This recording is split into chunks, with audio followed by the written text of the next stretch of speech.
तो पिछले लेक्चर में हम लोग ऑक्टाहेड्रल वाइड पढ़े थे, और ऑक्टाहेड्रल वाइड हम लोग पढ़े थे। किसको बोलते हैं ऑक्टाहेड्रल वाइड? थोड़ा सा रिवाइज कर दें। तो ऑक्टाहेड्रल वाइड बोलते हैं भाई वैसा वॉइड जो 6 एटम से घिरा हुआ हो, और सारा 6 एटम का न्यूक्लियस को अगर मिलाए तो मिलाने से शेप ऑक्टाहेड्रल बने, और उसी वॉइड का नाम, कोऑर्डिनेशन नंबर ऑक्टाहेड्रल वाइड का 6 होगा। ऑक्टाहेड्रल वाइड का कोऑर्डिनेशन नंबर 6 होगा, ठीक है ना। उसके बाद भाई ऑक्टाहेड्रल वाइड पाया कहाँ जाएगा, कौन सा सॉलिड में, किस तरह का यूनिट सेल में? तो ऑक्टाहेड्रल वाइड पाया जाएगा FCC and SCP unit cell में। अब हम लोग चूंकि पढ़े हैं अभी तक जो पढ़े हैं उसके हिसाब से एफसीसी पढ़े हैं, तो एफसीसी यूनिट सेल का में पोजीशन कहाँ होगा ऑक्टाहेड्रल वाइड का?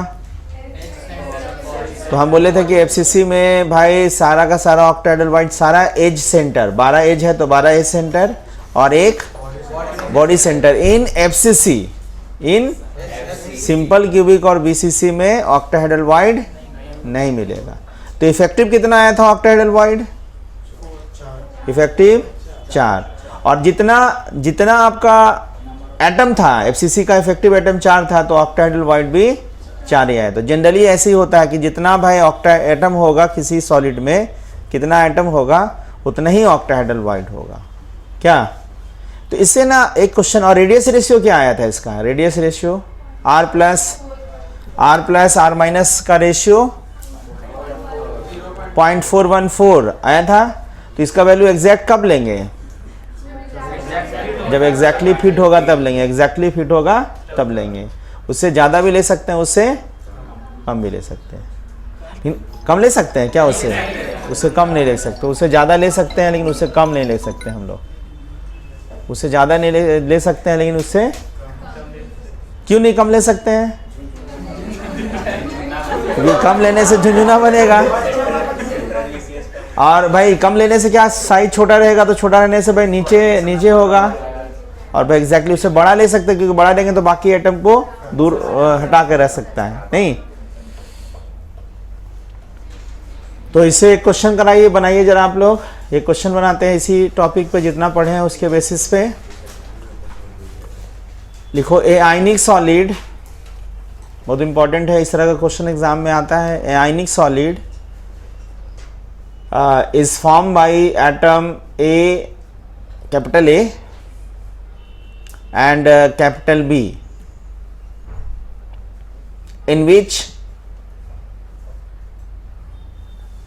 atom A, capital A, forms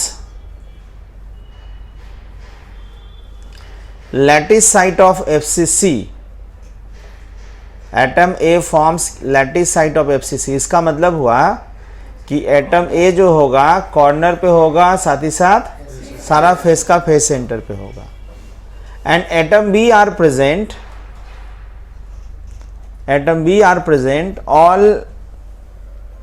all octahedral void. Atom b are present all octahedral wide.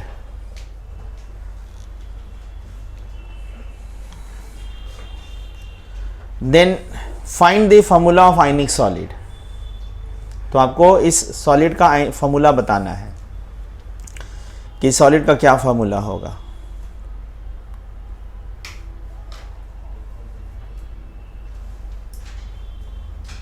Formula कैसे निकालेंगे? तो फॉर्मूला कैसे निकालेंगे, तो देखिए बहुत आसान है भाई। ए एटम कहाँ था?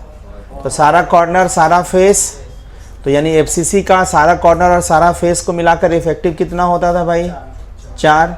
तो इस एटम का भाई जो एटम रहेगा सबका इफेक्टिव निकालते जाएंगे। मतलब 4 क्या निकला? 4 निकला कि ए का 4 एटम होगा एक यूनिट सेल के अंदर। बी एटम कहाँ है जी? Octahedral void. ऑक्टाहेड्रल वाइड कहाँ पे होता है? तो 12 एज सेंटर और एक बॉडी सेंटर। तो सबका मिलाकर इफेक्टिव कितना था? 4 ही था। सारा मिलाकर इफेक्टिव कितना था? तो 4 था। तो बी का भी 4 एटम होगा। तो फॉर्मूला क्या बोलिएगा? ए का 4 और, लेकिन कैसा सॉलिड है? आयनिक सॉलिड में हमेशा सिंपलेस्ट रेशियो लिखा जाता है। आयनिक solid is not a true molecule, simplest ratio में ये और ये कट गया तो फॉर्मूला क्या आ गया। ये बात समझ आया सबको। क्वेश्चन ही नहीं है, ये क्वेश्चन नहीं आता है, इससे आगे आता है ना। फटाफट इसको लिखिए, उसके बाद इसी में हम बात करेंगे।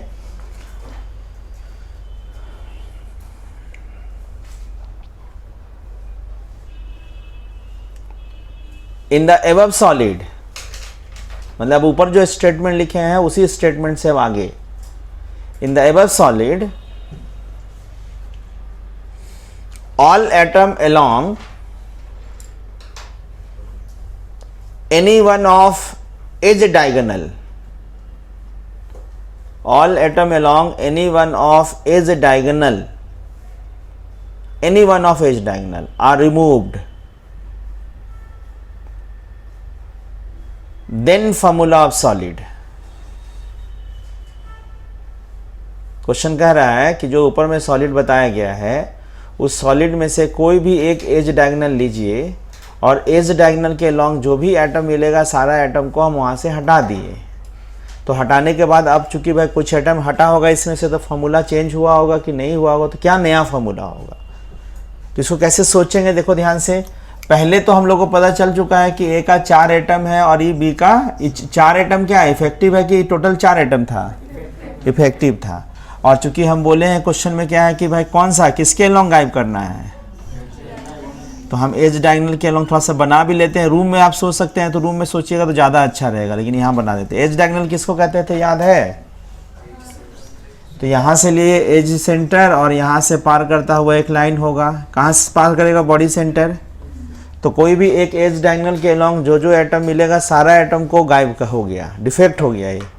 तो बताओ इसमें से पूरा एज डायगोनल के अलॉन्ग लाइन में, लाइन है ध्यान रखना, एज डायगोनल एक लाइन है, तो लाइन के लॉन्ग जो भी एटम मिलेगा सबका सब गायब होगा। तो बताओ इसके लॉन्ग कौन कौन एटम मिलेगा। तो बताओ ए एटम कहाँ था जी, कॉर्नर और फेस। तो क्या एज डायगोनल में कॉर्नर और फेस मिलता है, इसका मतलब ए एटम जितना था पहले से उतना ही रहेगा, कोई चेंज। बताओ यहाँ पे एज सेंटर पे कौन एटम होगा, कौन एटम होगा। तो आप इसको दिखा दीजिए कि ये एटम कौन है, बी, और यहाँ भी कौन है, बी। और ये एज डायगोनल कहाँ से पार होता है, बॉडी सेंटर में। तो बॉडी सेंटर में कौन एटम था, बी था। यानी कि कोई एक एज डायगोनल में गायब होगा, मतलब इतना एटम गायब होगा। तो कितना एटम गायब हुआ, 1 2 3। तो यहाँ 3 माइनस करेंगे, क्यों नहीं माइनस करेंगे। ध्यान सुनिएगा, ये इफेक्टिव है। तो यहाँ से गायब होने का मतलब है इस यूनिट सेल का 1/4 गायब होना है ना। और बॉडी सेंटर पर गायब होने का मतलब पूरा एक गायब होना। तो इसमें से जो नया फॉर्मूला होगा तो बॉडी सेंटर वाला 1 माइनस करिए, और यहाँ दोनों का मिला करके क्या होगा, 2 एटम है तो 2 का मिला के कितना, 2/4 ना, इफेक्टिवली इतना ना गायब होगा। तो 2/4 गायब होगा। तो बताओ कि अब कितना बचा रह जाएगा भाई, बचा कितना रह जाएगा। तो देखो 3 हुआ और इसमें से आधा, मतलब 5/2 हुआ ना। तो 5/2 बचा रहा। तो अब नया फॉर्मूला क्या होगा जी, A4, ए का 4 एटम और बी का। तो कभी भी किसी आयनिक सॉलिड का फॉर्मूला ऐसे लिखते हैं, हमेशा सिंपलेस्ट रेशियो में लिखा जाता है ना। तो सिंपलेस्ट रेशियो के लिए क्या करना पड़ेगा, 2 से मल्टीप्लाई करेंगे तो क्या आएगा, B5। सही किए, गलत है देखो तो चेक करो, तो माइनस सही किए हैं, यहाँ माइनस सही किए हैं, 3 7/5/2 ऐसे ही होगा, ठीक है ना। कॉपी करिए सब लोग। अगला क्वेश्चन लिखिए, नेक्स्ट क्वेश्चन इसी तरह से रिलेटेड है। इन the above solid, above solid का मतलब पहला क्वेश्चन वाला है ना। इन्हें की एडिशन जो डिफेक्ट हो गया उसके बाद एडिशन डिफेक्ट नहीं हो, माने उसके अलावा नहीं बोल रहे हम लोग। इन the above solid if all atom along any one of body diagonal, all atom along any one of body diagonal are removed, then formula of solid।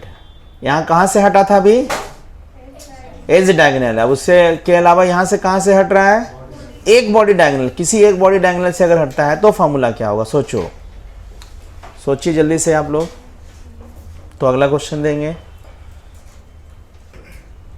देखिए इसमें क्या होगा कि इन द एबव सॉलिड बोले हैं, उसमें हम पहले बता चुके हैं कि ए का 4 एटम है, बी का 4 एटम है, और ए एटम पता है हमको कि लैटिस साइट ऑफ एफसीसी पे है, बी एटम पता है कि हम लोग को ऑक्टाहेड्रल वाइड पे है, और बोला है कि किसी एक बॉडी डायगोनल के अलोंग, किसी एक बॉडी डायगोनल के अलोंग जो भी एटम है वो गायब होगा। तो बताओ बॉडी डायगोनल तो यही है। अब बताओ यहाँ पे कौन एटम होगा, ए होगा, यहाँ भी कौन होगा, ए होगा। बॉडी डायगोनल कहाँ, रूम में कैसे पार होता है बॉडी डायगोनल, मतलब उस कॉर्नर से ऐसे पार करेंगे। तो कहीं भी ध्यान रखना कि बॉडी डायगोनल में कहीं भी फेस होगा, फेस नहीं मिलता है, एज नहीं मिलता है, कॉर्नर मिलेगा और एक बॉडी सेंटर मिलेगा। नहीं, 2 कॉर्नर और एक बॉडी सेंटर मिलेगा। तो बताओ कॉर्नर पे तो एटम ए था, लेकिन बॉडी सेंटर पे कौन होगा, ये होगा बी एटम। अब चूंकि इतना गायब हुआ है और ये सब इफेक्टिव एटम है, तो भाई बी तो बॉडी सेंटर वाला का इफेक्टिव 1 होता है, तो इसमें 1 माइनस कर लीजिए तो ये 3 हो गया। और कॉर्नर का इफेक्टिव क्या होता है, 1/8 होता है ना। तो 2 एटम कॉर्नर वाला है, मतलब 2/8 कितना हो जाएगा, तो 1/4, तो कितना होगा ये 15/4।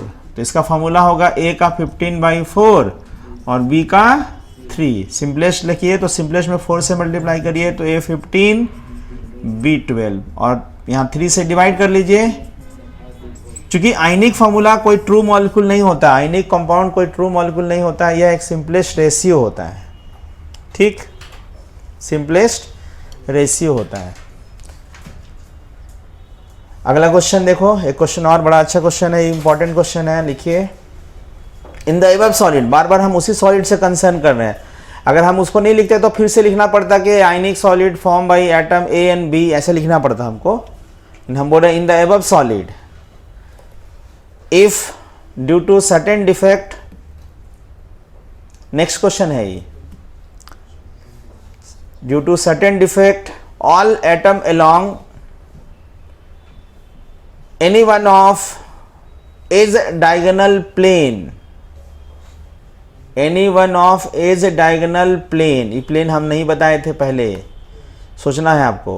is diagonal plane are removed then formula of solid, कोई एक एज डायगोनल प्लेन के अलोंग जितना भी एटम है, सारा का सारा एटम अगर निकल जाए, एज डायगोनल प्लेन बोले हैं, इससे पहले हम बोले थे पहला क्वेश्चन में एज डायगोनल, यहाँ एज डायगोनल प्लेन है, तो क्या होगा फॉर्मूला, सोचिए। एज डायगोनल प्लेन कौन सा होगा, देखिए एज डायगोनल प्लेन अगर हम यहाँ पे बना के दिखाएं, अगर रूम में समझिएगा तो ज़्यादा समझ आएगा, लेकिन हम बना के दिखा रहे हैं। यहाँ देख लो, ये क्यूब हो गया। एज डायगोनल प्लेन का मतलब इस यहाँ से चलते हैं, एज है से यहाँ ऐसे,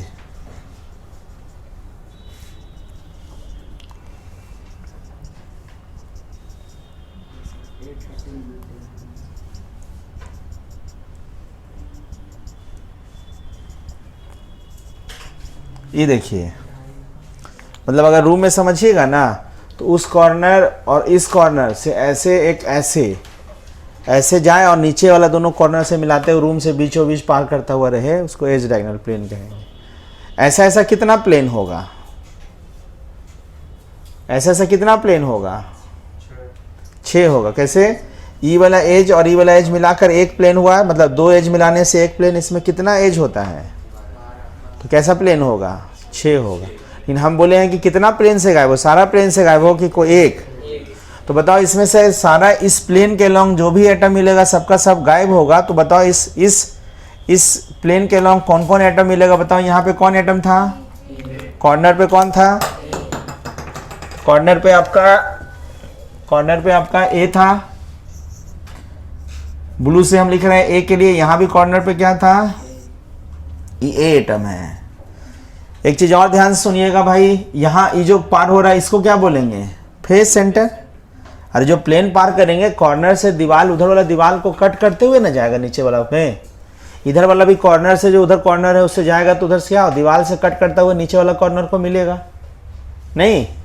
तो यहाँ पे भी ये फेस सेंटर होगा कि नहीं, तो फेस सेंटर पे कौन था, ए था, ए इतना जगह पे होगा। यहाँ पे क्या था, यहाँ एज, एज पे कौन था, एज पे आपका बी था, यहाँ बी, और ये कहाँ से पार करेगा, बॉडी सेंटर में, यहाँ होगा बी। इसका मतलब एज डायगोनल प्लेन के अलोंग इतना एटम गायब हुआ, तो ए एटम गायब हुआ, पहले कॉर्नर वाला को माइनस कर ले, कितना कॉर्नर से गायब हो रहा है, तो 4 कॉर्नर से गायब हो रहा है, तो 4/8। फेस से गायब हो रहा है, 2 फेस, फेस वाला का इफेक्टिव 2/2 होता है ना, आधा आधा होता है, तो 2 मिला करके तो 2 से डिवाइड ना करते फेस में, तो 2 फेस वाला गायब हुआ तो उसको डिवाइडेड बाई 2 हो गया, तो 2 का मतलब कितना हो गया, 1, 1 में से 4 में से चला गया, बच गया 3, और 3 में से आधा गया तो 2.5 ना। अब इसमें से अगर बी वाला बात करें तो बी तो बॉडी सेंटर में पूरा 1 माइनस होगा, और एज वाला का 2 है तो एज वाला का इफेक्टिव, मतलब इसमें भी कितना होगा, 3 में से 2, 4 में से 3, यहाँ भी, तो यहाँ फॉर्मूला क्या होगा 5/2, और यहाँ भी सिंपलेस्ट रेशियो, फॉर्मूला वही रहा कि फॉर्मूला बदल गया, पहले भी क्या था ए बी, बाद में भी क्या रहा, यानी इस डिफेक्ट होने से सॉलिड का फॉर्मूला में चेंज। तो आगे जब हम लोग पढ़ेंगे ना डिफेक्ट, इससे पहले देखो फॉर्मूला बदल जा रहा था, A5B4 ऐसा हो रहा था ना। तो डिफेक्ट 2 तरह का होता है, कि स्टोकियोमेट्री डिफेक्ट, एक नॉन स्टोकियोमेट्री डिफेक्ट। मतलब वैसा डिफेक्ट जो स्टोकियोमेट्री फॉर्मूला बदल दे तो वैसा एक डिफेक्ट होता है, एक फॉर्मूला नहीं बदले नॉन स्टोकियोमेट्री डिफेक्ट बोलेंगे इसको। बात समझिए, तो डिफेक्ट जब पढ़ाएंगे तो उसमें देखिएगा कि कुछ कुछ डिफेक्ट होने से फॉर्मूला जो पहले सॉलिड का बदल जाता है, किसी किसी में फॉर्मूला नहीं बदलता है, तो स्टोकियोमेट्री डिफेक्ट और नॉन स्टोकियोमेट्री डिफेक्ट होता है। ठीक, तो ये क्वेश्चन जो कराए हैं केवल ऐसा नहीं, इसी के हिसाब से अपने हिसाब से कोई सॉलिड रहेगा तो इसमें सबसे इंपॉर्टेंट है कि कोई सॉलिड है उसमें एटम का पोजीशन कहाँ पे कौन है। अगर बोलेगा कि फलाना भाई बॉडी डायगोनल के अलोंग भाई एटम गायब हो गया, तो बॉडी डायगोनल के अलोंग कौन कौन एटम आ रहा है, फेस डायगोनल के अलोंग कौन कौन एटम आ रहा है, जो भी बोलेगा उसको नाम होना चाहिए उसका। भाई एज डायगोनल कौन होता है, एज डायगोनल प्लेन कौन होता है, 2 face axis, face centre axis किसको बोलेंगे, फेस सेंटर एक्सिस, तो 2 अपोजिट फेस सेंटर को मिलाता हुआ एक लाइन, जो बोलेगा उसके अलोंग में वहां पे कौन एटम था वही गायब हुआ, पहले ओरिजिनल एटम कौन था वहां पे इफेक्टिव, और उसमें से जो गायब हो रहा है वो इफेक्टिव कौन हो रहा है। तो ऐसा क्वेश्चन फेमस क्वेश्चन है कि जो एग्जाम में आता है, बोर्ड एग्जाम में भी आएगा, IIT एग्जाम में भी आता है, मेडिकल एग्जाम में भी आता है। क्वेश्चन पलट के देखिएगा तो ऐसा क्वेश्चन मिलेगा आपको, ठीक है ना। इसको कॉपी करिए, उसके बाद हम लोग आगे का नेक्स्ट वॉइड पढ़ेंगे। नेक्स्ट हम लोग लिखेंगे नेक्स्ट वॉइड, हम लोग अभी तक पढ़ चुके हैं क्यूबिक वॉइड, पढ़ चुके हैं ऑक्टाहेड्रल वॉइड, पढ़ चुके हैं, तो ही पढ़े हैं ना। अगला वॉइड लिखिए टेट्राहेड्रल वॉइड, टेट्राहेड्रल। नाम सुन के क्या लग रहा है, टेट्राहेड्रल शेप याद है, टेट्राहेड्रल, टेट्राहेड्रल शेप ऐसा ही कुछ था, याद करो मेरे ख्याल से इसी टाइप करना था। मीथेन का स्ट्रक्चर टेट्राहेड्रल होता है ना, ये ध्यान रखिएगा, यहाँ पे ऐसे होगा, यहाँ ऐसे होगा, यहाँ ऐसे होगा, यहाँ ऐसे होगा, और ये बीच में देखो यहाँ पे ऐसे ही वॉइड होगा, खाली जगह होगा, और ये खाली जगह कितना एटम से घिरा हुआ है, और चारों एटम को मिलाते हैं तो शेप कैसा दिखता है, इसलिए इस वॉइड का नाम क्या होगा। जैसे देखो एक एटम, दूसरा एटम, तीसरा एटम, 3 एटम हुआ, तीनों एटम का न्यूक्लियस है, तो 3 एटम का न्यूक्लियस को मिलाइए तो एक ही हो गया, एक ही हो गया, एक ही हो दिख रहा है, और चौथा एटम ऊपर से ऐसे रखेंगे तो जो बीच में ये वॉइड बच गया, चौथा मतलब ऊपर वाला देखो ये वाला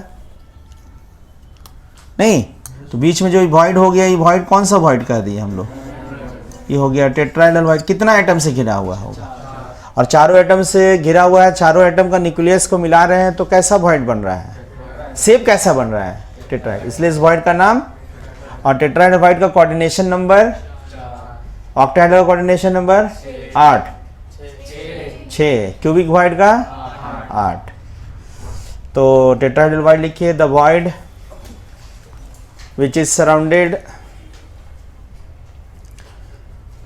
the void which is surrounded by 4 atom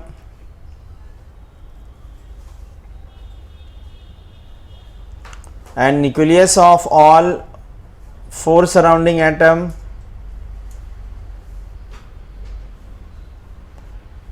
nucleus of all 4 surrounding atom combine together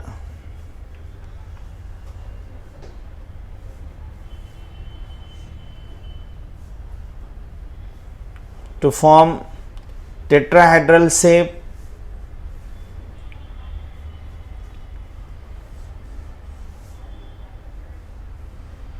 is known as tetrahedral void। इसी को हम लोग टेट्राहेड्रल वॉइड कहेंगे। नेक्स्ट लिखिए, coordination number of tetrahedral void are 4। Coordination number tetrahedral void का 4 होगा। ठीक, diagram बनाइए जल्दी से। यहाँ जो डायग्राम लिखा हुआ है उसको बनाइए।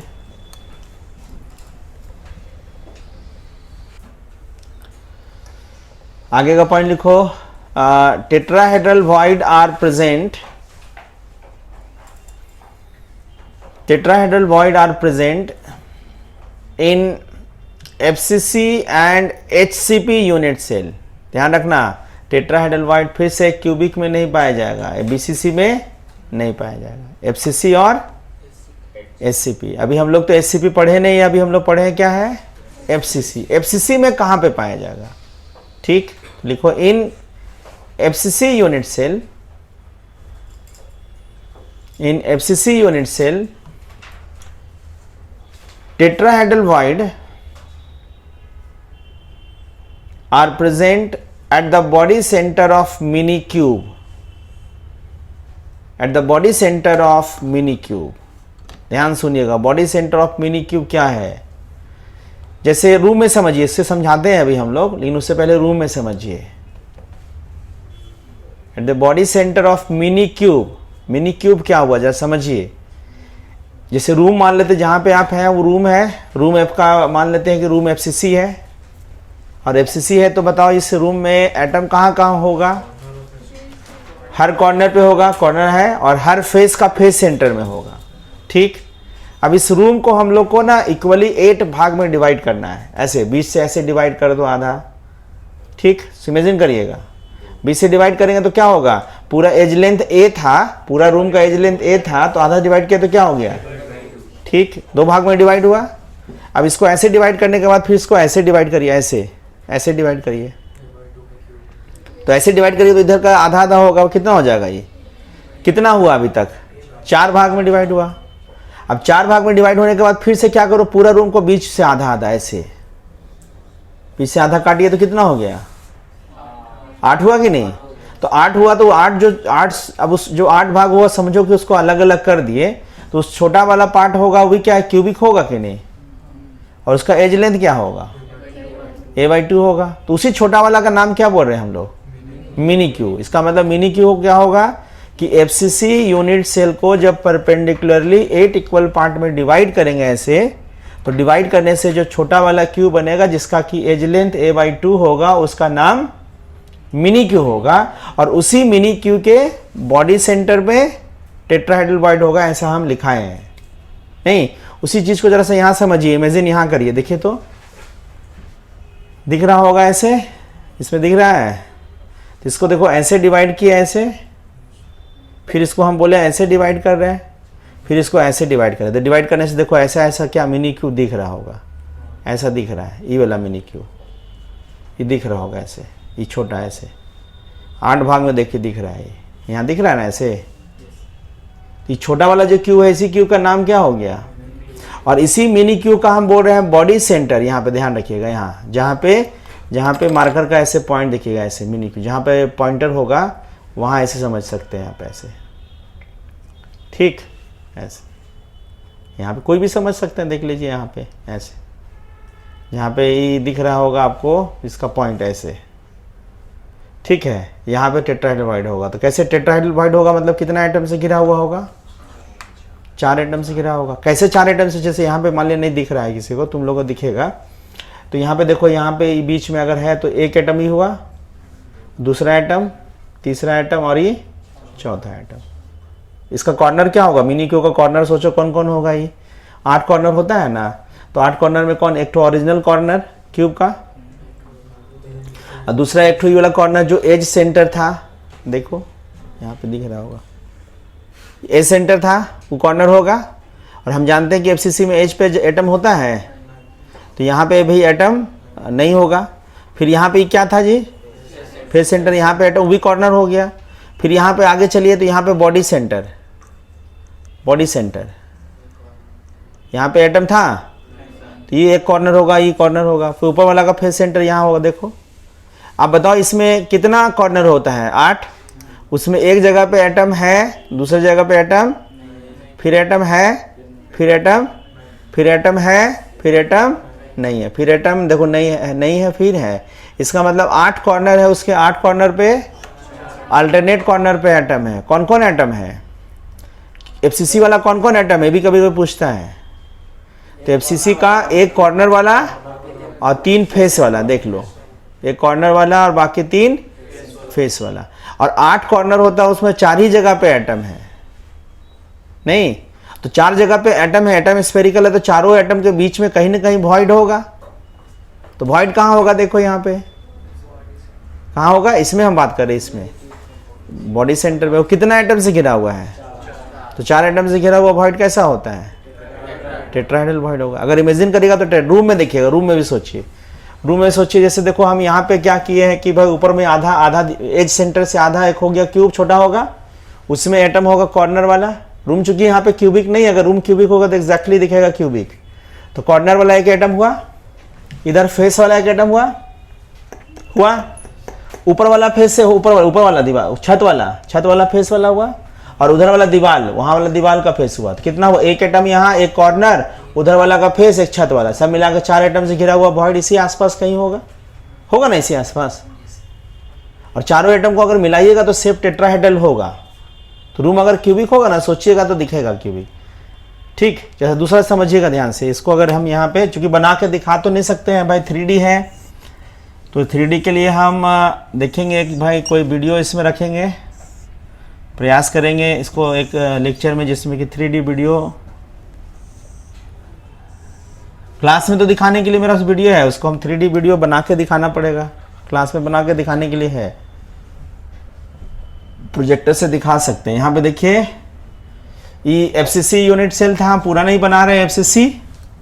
अब इसी एफसीसी को चाहिएगा तो आप बहुत लोग काट सकता है, 8 इक्वल भाग में डिवाइड कर सकते हैं आप लोग। तो हम अपने से डिवाइड करके एक पार्ट को दिखा रहे हैं, ध्यान से सुनिएगा। एक पार्ट से ऐसे ये छोटा पार्ट को दिखा दिए, यही छोटा पार्ट क्या होगा, यही छोटा पार्ट क्या होगा, मिनी क्यू। ये छोटा पार्ट होगा मिनी क्यू। और इस मिनी क्यूब में ध्यान रखिएगा, मिनी क्यूब यहाँ से यहाँ था, 8 इक्वल पार्ट में डिवाइड करेंगे तो यहाँ से ना होगा, देखिए यहाँ पे होगा, फिर यहाँ पे मिलाइएगा ऐसे, फिर यहाँ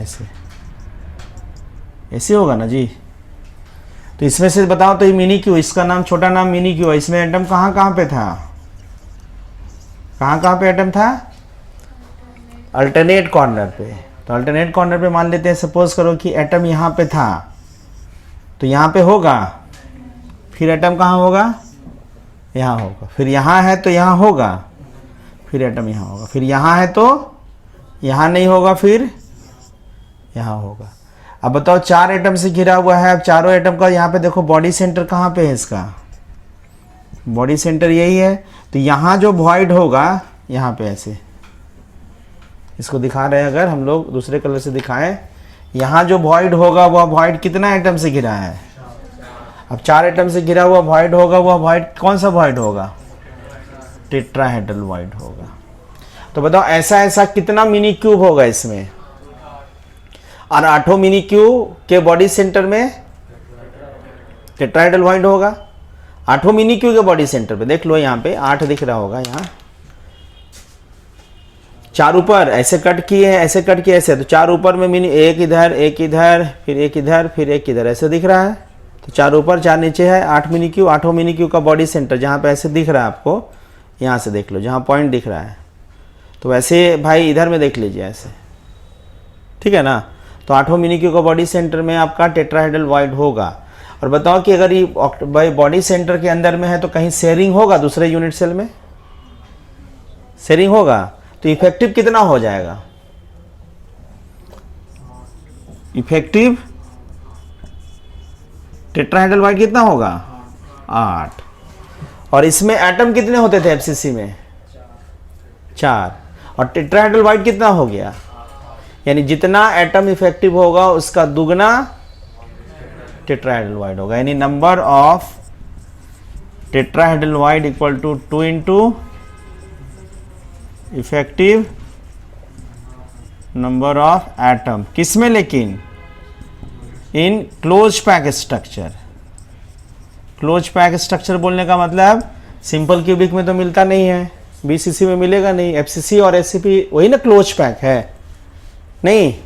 तो इसमें ध्यान रखना जितना एटम, जैसे एससीपी हम जब पढ़ेंगे तो एससीपी में इफेक्टिव एटम 6 होगा, तो उसमें टेट्राहेड्रल वाइड 12 होगा। इसमें इफेक्टिव कितना होता है एफसीसी में? 4, तो टेट्राहेड्रल वाइड। तो पूछेगा कि टेट्राहेड्रल वाइड 8 हुआ, वो कहाँ हुआ, कहाँ पे हुआ? पोजीशन, रूम में सोचो तो पोजीशन, रूम में सोचो तो रूम में सोचिएगा तो भाई इसको हम अभी परपेंडिकुलरली 8 भाग में डिवाइड किए हैं, तो 8 भाग में डिवाइड किए तो एक छोटा वाला पार्ट बना, वह मिनी क्यूब बना। तो उस मिनी क्यूब का बॉडी सेंटर रूम में इमेजिन करो कहाँ कहाँ पे होगा। तो एक तो कहाँ पे होगा? एक तो यहाँ पे होगा रूम में ऐसे, फिर एक तो होगा नीचे, फिर एक तो उधर वाला में होगा, फिर उसका नीचे, फिर वहां पे मिनी क्यूब उसका नीचे, ऐसे होगा ना? बात समझ रहे सब लोग? तो 8 मिनी क्यूब का बॉडी सेंटर में आपका टेट्राहेड्रल वाइड होगा इसमें, और इसमें कोई शेयरिंग नहीं होगा। इसका मतलब कोई शेयरिंग नहीं होगा, इसका मतलब सारा का सारा इसी के अंदर रह गया। तो इफेक्टिव हो गया 8। तो एफसीसी में इफेक्टिव 8 टेट्राहेड्रल वाइड हुआ, तो उसको जनरलाइज कर लेते हैं, चूंकि इफेक्टिव नंबर ऑफ एटम 4 है, उसको दुगना हुआ ना। तो ऐसे ही देखा गया कि एससीपी में जितना भाई इफेक्टिव होता है 6 एटम, तो उसमें टेट्राहेड्रल वाइड 12 आया, तो उसको जनरलाइज करके टर्म लिखा गया कि टेट्राहेड्रल वाइड जो होगा वह इफेक्टिव नंबर ऑफ एटम जितना होगा क्लोज पैक स्ट्रक्चर में उसका दुगना होगा, उसका दुगना होगा। कौन दुगना होगा? Tetrahedral void. अब इसमें भी रिलेशन देखिए, इसको कॉपी करिए जल्दी से। इसमें भी रिलेशन निकाल लेते हैं भाई। रिलेशन क्या होगा भाई? रेडियस, जो ध्यान सुनिएगा फिर से भाई, यहाँ हम बोलेंगे कि वह एटम जो यहाँ पे एग्जैक्टली फिट हो गया, इसका अगर रेडियस बात करेंगे तो रेडियस के टायन होगा कि नहीं? और यहाँ पे ध्यान रखना ई रेडियस होगा एनायन। गौर करिए यहाँ पे इसके अपोजिट कॉर्नर पे एटम नहीं है, लेकिन एटम नहीं है, लेकिन भाई जो डिस्टेंस यहाँ से यहाँ होगा वही डिस्टेंस यहाँ से यहाँ होगा, भले एटम है चाहे नहीं है, डिस्टेंस तो वही ना होगा। तो अगर इमेजिन कर लेते कि यहाँ एटम होता है तो यहाँ से यहाँ क्या होगा? R माइनस, और ये क्या होगा? 2R प्लस, और यहाँ से यहाँ R माइनस। तो यानी क्या रिलेशन होगा जी? 2R plus 2R minus equal to इसका बॉडी डायगोनल कितना होगा? अगर पूरा क्यूब A है तो इसका रूट 3 है, तो ये मिनी क्यूब है ना, तो उसका कितना होगा? Root 3a by mini cube का होगा रूट 3a बाई 2 होगा कि नहीं? इसमें भी अगर आपसे पूछ देगा शॉर्टेस्ट आयनिक डिस्टेंस कितना होगा, तो शॉर्टेस्ट आयनिक डिस्टेंस में देखो यहाँ कॉमन लेके डिवाइड करिए, R प्लस R माइनस का वैल्यू रूट 3a बाई 2। किसके किसके बीच में शॉर्टेस्ट आयनिक डिस्टेंस? तो यह एटम जो कॉर्नर पे है लैटिस साइड पे, और यह एटम जो टेट्राहेड्रल वाइड, ध्यान रखना कॉर्नर वहां पे है, तो कॉर्नर के बाद बगल में ऊपर में टेट्राहेड्रल वाइड, उसके बीच का डिस्टेंस ही हो गया नहीं, तो उसके बीच का डिस्टेंस हो गया, तो इसका ई होगा। इस इक्वेशन 1 मानते हैं। और ये कैसा केटाइन, हम लोग रिलेशन जो बात कर रहे हैं कैसा केटाइन है? जो एग्जैक्टली फिट हुआ, तो बाकी एटम जो एफसीसी है उसको डिस्टर्ब। तो एफसीसी में जो रिलेशन होता है ना आपस में, फिर कॉर्नर फेस वाला आपस में डायगोनली कॉन्टेक्ट में रहेगा, वो तो रिलेशन वैलिड होगा ना। तो इसमें क्या बोल सकते हैं इसको relation? 4R minus equal to, तो ए का वैल्यू कितना होगा?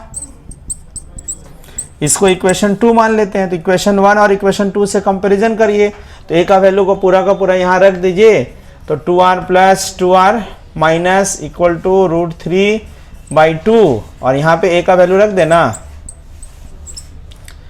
और पूरा का पूरा इसको डिवाइड कर लीजिए, तो यहाँ हो जाएगा R प्लस यहाँ R 2R से डिवाइड कर दे रहे हैं, तो बच गया जाएगा यहाँ, इसको तो यहाँ डिवाइड कर दिए, तो इससे कट के क्या बच गया जी? अरे इसको यहाँ से डिवाइड कर दिए, सॉरी हाँ, यहाँ पे क्या होगा? 2R से डिवाइड किए तो क्या आया? ये और ये कैंसिल हो गया, तो यहाँ और यहाँ पे प्लस 1। ठीक, इसका अंडर रूट कितना होता है?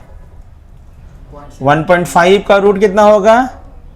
तो 1.225 इतना ही होगा। अब इसको इधर से माइनस करिएगा तो माइनस करने से जो वैल्यू आएगा वो कितना आएगा। तो इसमें देखिएगा कि कोऑर्डिनेशन नंबर, ध्यान सुनिएगा, कोऑर्डिनेशन नंबर 4 में रेडियस रेशियो का वैल्यू कितना आया 0.225। ये वैल्यू एग्जैक्टली बराबर वाला कब लेंगे, एग्जैक्टली बराबर वाला कब लेंगे, जब एग्जैक्टली फिट होगा। और इससे बड़ा भी हो सकता है, बड़ा होते होते कहां तक वैरी करेगा। तो कोऑर्डिनेशन नंबर 4 में रेडियस रेशियो जो होगा, radius ratio r plus r minus का वैल्यू 0.225 के बराबर या उससे बड़ा और 0.414 से छोटा, ये रिलेशन होगा। और बराबर वाला कब लेंगे, जब यह केटायन एग्जैक्टली फिट होगा कोऑर्डिनेशन। बात समझे सब लोग। तो इतना आपका पूरा का पूरा टेट्राहेड्रल वॉइड होगा। अब इससे क्वेश्चन जैसे हम ऑक्टाहेड्रल में क्वेश्चन कराएं वैसे इसमें भी हम क्वेश्चन कराएंगे। आप लोग सब कॉपी करिए।